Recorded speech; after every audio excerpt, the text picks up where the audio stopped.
کہ وہ ممبران اسمبلی جو عمران خان کے خلاف تحریک عدم اعتماد کے اندر اپوزیشن کو ووٹ دینا چاہتے ہیں، ان کو چاہیے کہ وہ اپنی جو نشست ہے اس سے ریزائن کر رہے ہیں۔ اصولی طور پر، اخلاقی طور پر یہ تقاضا ہے کہ ان کو ریزائن کرنا چاہیے، چونکہ جو ووٹ وہ لے کر آئے ہیں اس کے اندر عمران خان کی پارٹی کا ووٹ بینک شامل ہے، وہ اس ٹکٹ پر ملا ہوا ووٹ ہے۔ اخلاقی بھی یہ معاملہ ہے، لیکن طبقہ ملامتیہ کے بے شرم اور گھٹیا صحافی جو پہلے آئین اور جمہوریت کی بالادستی کی بات کرتے تھے، اب وہ ووٹوں کی خرید و فروخت اور ہارس ٹریڈنگ کی حمایت کے اندر اس کی حوصلہ افزائی کو ایک اپوزیشن کی اور اپنی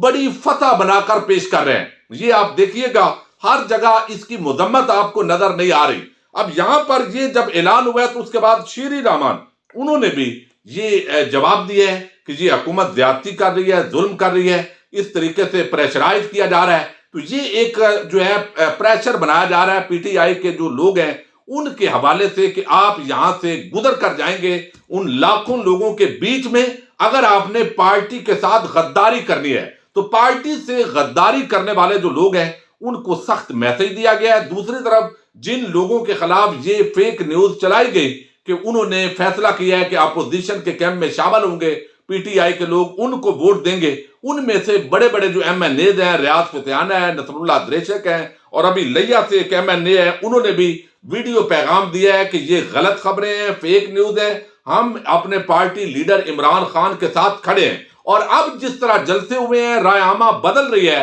تو ایک طرف اگر اگلا الیکشن ہوتا بھی ہے تو پھر بھی ایک طرف عمران ہوگا اور دوسری طرف یہ تمام جماعتیں، یعنی اینٹی عمران اور پرو عمران، یہی اگلے الیکشن کا دوبارہ سین بنتا دکھائی دے رہا ہے۔ اور ہر جگہ عمران خان کا جو فیکٹر ہے اسی کا سامنا اپوزیشن اور اتحادی اور تمام جماعتوں کو ہوگا۔ تو اس وجہ سے جو اس وقت پی ٹی آئی کے اندر ایسے لوگ تھے جو غداری کا یا مخالف پارٹی کو ووٹ دینے کا سوچ رہے تھے، وہ بھی شش و پنج کا شکار ہو گئے ہیں۔ ان کے لیے بھی مشکلات کھڑی ہو گئی ہیں، چونکہ عوام کی جو رائے ہے وہ تیزی کے ساتھ عمران خان کے حق کے اندر تبدیل ہو گئی ہے، اور وہ سوچنے پر مجبور ہیں کہ آج اگر پارٹی کو ہم تبدیل کر لیتے ہیں اور ادھر سے ٹکٹ مل بھی جائے اور کل کو عمران خان کی مقبولیت اس سے بھی کئی گنا بڑھ جائے گی تو پھر ہمیں دوبارہ یہاں سے بھی ٹکٹ کی امید نہیں رہے گی اور پارٹی نہیں چھوڑنی چاہیے۔ اب اس کے مقابلے میں رانا ثناء اللہ نے اناؤنس کیا ہے کہ اپوزیشن پارٹیز جو ہے وہ بھی انہوں نے ہدایات دی ہیں اپنی ضلعی تنظیموں کو، اور کل سے یہ انہوں نے بھی فیصلہ کیا ہے کہ ہم بھی جو پی ٹی آئی ہے اس کے مقابلے کے اندر ڈی چوک جو ہے وہاں پر اجتماع کریں گے، جلسہ کریں گے، اور ہم بھی وہاں پر ہی چاہیں گے کہ ہمارے لوگ آئیں، لوگ تیار رہیں۔ فضل الرحمان کو مدارس کے لوگوں کا دائرہ ٹاسک دیا جائے گا کہ مدرسے والے بچوں کو لے آئیں، اور تو نون لیگ اور ان کے ساتھ کسی نے آنا نہیں ہے، تھوڑی بہت تعداد MNAs MPAs لے کر آئیں گے۔ تو اب اگر پی ٹی آئی کا بھی وہاں پر ایک بڑا جلسہ ہوتا ہے اور اسی دن اگر نون لیگ کا جلسہ ہوتا ہے تو یقینی طور پر یہ ایک بڑے تصادم کا خطرہ پیدا ہو گیا ہے، اور اب حکومتی ایجنسیز اور ادارے یقیناً متحرک ہوں گے اور اس کا کوئی نہ کوئی سلوشن جو ہے وہ نکالنے کی کوشش کی جائے گی۔ دوسری طرف جو ہے وہ ایک بڑی ڈیولپمنٹ ہوئی ہے، اور میں آپ کو بتاؤں کہ چودھری پرویز الہی جس طرح انہوں نے فیک نیوز دی، اپنے کچھ رپورٹرز کو لیک کی کہ ایسا تاثر دیا جائے، اور وہ خبریں 24 سے 48 گھنٹے میڈیا کی زینت بنی رہی کہ چودھری پرویز الہی کو نون لیگ نے وزیر اعلیٰ بنانے پر اتفاق کر لیا ہے۔ اور پھر جس طرح رات کو چودھری پرویز الہی نے بیان دیا، پچھلی ویڈیو میں آپ کے سامنے رکھ چکا ہوں کہ یہ اسمبلیاں مدت پوری کریں گی، یہ اصولی طور پر ہمارے مابین اتفاق ہے۔ لیکن دوسری طرف شاہد خاقان عباسی نے پورا معاملہ کھل کر سامنے رکھ دیا کہ بھئی ابھی تک پرویز الہی کو وزیر اعلیٰ بنانے کا کوئی چانس جو ہے وہ نہیں ہے، اور نہ ہی کوئی اس طرح کی ڈسکشن ہے۔ اب جو سعد رفیق ہیں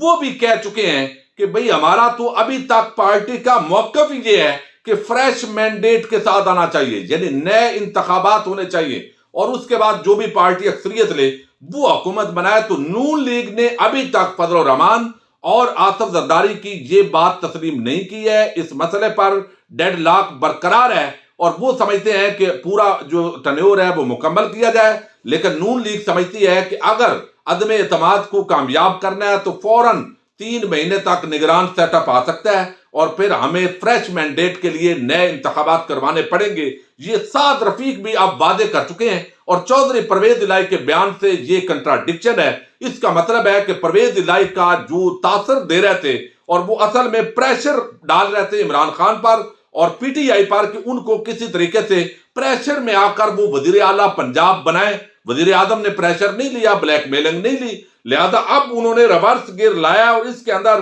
جو سب سے ایکٹیو بندہ تھا وہ طارق بشیر چیمہ تھا, جو خبریں دے رہا تھا, جو پروگرام کے اندر اس نے باقاعدہ کہا کہ ہمیں جو وزیر اعلیٰ بنانے کی آفر کی گئی ہے. اب اس نے بھی اپنے بیان سے یو ٹرن لے لیا ہے. یہ سٹیٹمنٹ ہے انتہائی عام اس کی, جو میں آپ کے سامنے رکھنے رہا ہوں. جی این این کے پروگرام عائشہ بخش کے اندر یہ بات انہوں نے کی ہے اور وہ کہتے ہیں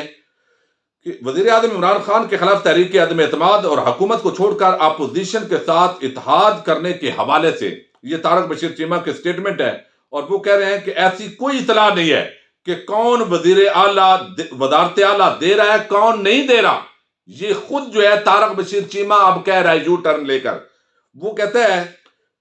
میڈیا کے جو بھی چینل لگاتے ہیں ایک نئی خبر آ جاتی ہے. اب یہ سارا کچھ پھر ملبہ, پہلے میڈیا کو فیک نیوز آپ دیتے ہیں اور پھر اس پر بحث شروع ہو جاتی ہے, تب کہ ملامتیہ کے صحافی جشن منانا شروع ہو جاتے ہیں. اور اب وہ کہتے ہیں کہ ایک نئی خبر میڈیا پر آ جاتی ہے. تاہم ابھی تک کاف لیگ نے خود فیصلہ نہیں کیا کہ ہم نے اپوزیشن کے ساتھ جانا ہے یا نہیں جانا, گورنمنٹ کے ساتھ رہنا ہے یا نہیں رہنا. تو وہ پہلے ہی کیسے ہمیں چیف منسٹری دے سکتے ہیں؟ یہ عام بات ہے. اپوزیشن سے ملاقاتوں کے حوالے سے کیے جانے والے سوال پر طارق بشیر چیمہ نے کہا ہے کہ اگر سب مل رہے ہیں, کوئی ہمیں ملنے آ رہا ہے تو ایک دوسرے کو ملنا سیاستدانوں کا, سیاسی جماعتوں کا کام ہے. ایک دوسرے سے مشاورت کرنا, انہیں ملاقاتوں اور مشاورت کے نتیجے میں کوئی جو ہے وہ بات آگے بڑھ سکتی ہے. دونوں جانب سے عدم اعتماد پر تعاون مانگا جا رہا ہے. کاف لیگ خود الجھن اور تذبذب کا شکار ہے کہ کیا فیصلہ کرنا ہے, کیونکہ پارٹی میں بھی دو گروپ موجود ہیں. تو گروپ انہوں نے کہا ہمارے اندر کوئی نہیں ہے, چودھری پرویز الہی کا اختیار ہے.